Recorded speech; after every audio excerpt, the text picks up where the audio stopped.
Structure class spoken English শেখার সবচেয়ে সহজ উপায়। তুমি সব সময় ঘুরিয়ে পেঁচিয়ে কথা বলো। ওকে সত্যি কথা বলতে বলো, যেন ঘুরিয়ে পেঁচিয়ে না বলে। ঘুরিয়ে পেঁচিয়ে বলো না, সরাসরি বলো কি হয়েছে। এই বাক্যগুলি আমরা ডেলি ইউজ করি। বাক্যগুলির কমন বিষয় ঘুরিয়ে পেঁচিয়ে কথা বলা। এটা কখন হয়? যখন কোনো সত্যিকে লুকানোর চেষ্টা করা হয়, গোপন করার চেষ্টা করা হয়, কোনো অপ্রিয় সমস্যাকে এড়াতে দ্বিধাদ্বন্দ্বে পড়ে গেলে অনেক সময় সত্য গোপন করতে সরাসরি না বলে ঘুরিয়ে পেঁচিয়ে কথা বলা হয়। এই ঘুরিয়ে পেঁচিয়ে কথা বলার জন্য ইংরেজিতে যে ফ্রেজটি ব্যবহার করা হবে সেটা হচ্ছে বিট অ্যারাউন্ড দ্য বুশ। ঘুরিয়ে পেঁচিয়ে বলা, এটাকে আমরা বাক্যে ব্যবহার করে এই বাক্যগুলির ইংরেজি করবো। তুমি সবসময় ঘুরিয়ে পেঁচিয়ে কথা বলো। ইংরেজি হবে ইউ সবসময়, always. You always beat around the bush. Beat around the bush. Beat around the bush. You always beat around the bush. তুমি সবসময় ঘুরিয়ে পেঁচিয়ে কথা বল। ওকে সত্যি বলতে বলো। ওকে বলো tell him to সত্যি কথা বলতে speak the truth.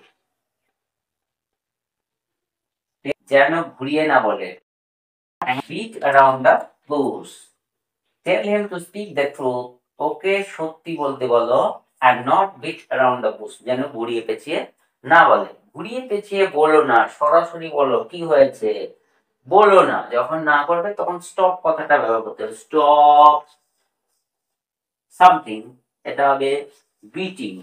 Stop beating around the Bush, মানে ঘুরিয়ে পেঁচিয়ে বলো না, সরাসরি বলো।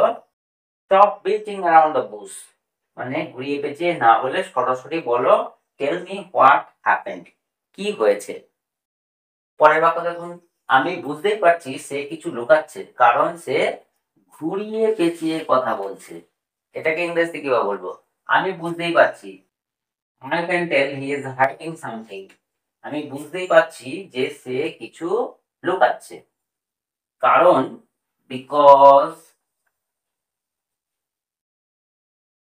কারণ সে ঘুরিয়ে পেঁচিয়ে বলছে he is beating around the Bush. He is beating around the Bush, কারণ সে ঘুরিয়ে পেঁচিয়ে কথা বলছে। ঘুরিয়ে পেঁচিয়ে বলে সময় নষ্ট করো না, সরাসরি বলো। সময় নষ্ট করো না, don't waste time and just. এই যে ঘুরিয়ে পেঁচিয়ে বলো না, না করতে গেলে আমরা বললাম স্টপ কথাটা বললেই হবে। Just stop beating around the Bush. Beating around the bush. Don't waste time and just stop beating around the bush. ঘুরিয়ে পেঁচিয়ে বলে সময় নষ্ট করো না, সরাসরি। আজকের ক্লাসে কি শিখলাম? যখন কোনো বিষয়কে লুকিয়ে যখন আশেপাশের কথা বলা হয়, সরাসরি না বলে ঘুরিয়ে পেঁচিয়ে বলা, আর ইংরেজি হচ্ছে বিট অ্যারাউন্ড দ্য বুশ। তাহলে এই ছিল আজকের ক্লাস। ভিডিওটি ভালো লাগলে লাইক কমেন্ট শেয়ার করবেন আর টুকটাক ইংলিশ চ্যানেলকে সাবস্ক্রাইব করে রাখবেন।